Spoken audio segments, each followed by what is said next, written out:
Welcome back at 7:14. More summer activity can mean more eggs, but when should hip or knee pain actually be checked out by a doctor?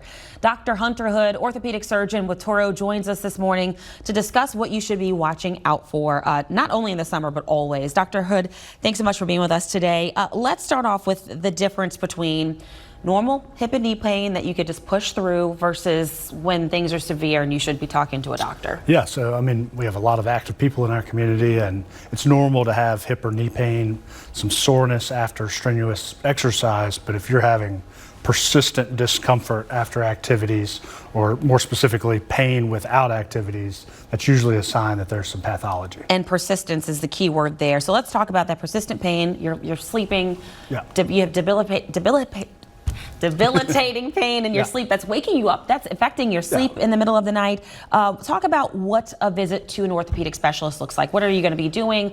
What kind of conversations are you having? So we have a conversation just like this. You Okay. know, the big thing we want to know from our patients is what are the factors that are really affecting their life. And like you said, pain at nighttime, pain going up and down stairs, those are really the main things. We also want to know mechanical symptoms. Do you have popping and clicking in your joints?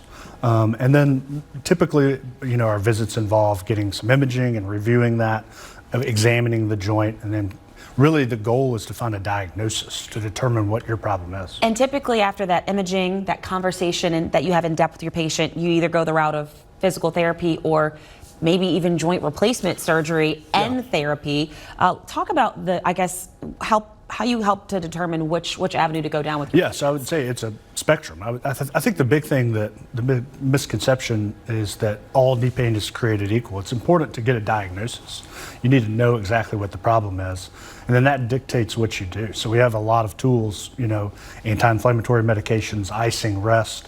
Therapy is a huge component of hip and knee arthritis. And then for the really end stage, the severe arthritic pain that's not getting better with those modalities, surgery is an option, but that's not a necessity for everybody. And that's not usually the first option you go No. to, unless you do some imaging and you find severe damage or severe arthritis that hadn't been addressed over time, correct? And usually those patients have already gone through other treatments before, by the time they get to the joint replacement specialist. If people out there are watching and they're thinking, okay, I have kind of had this pain that I've been ignoring, or it's not that bad, but either way, I have questions. I want to discuss this with a doctor. How can they contact your office to set up an appointment to figure out which avenue to go down? So they can literally call our clinic. They could go online and schedule an appointment. Their primary care physicians can certainly send them a referral to our office, but it is easy to get access to be seen in our office. But the key is to pay attention to what your body is saying and then act, be it take over-the-counter medication or go see a doctor, because it could be something that could be treated, more severe that could be treated. Yeah, it's important. Just don't neglect it. Don't live with the pain. All right, Dr. Hood, thanks so much for your time this morning. Thank you very much.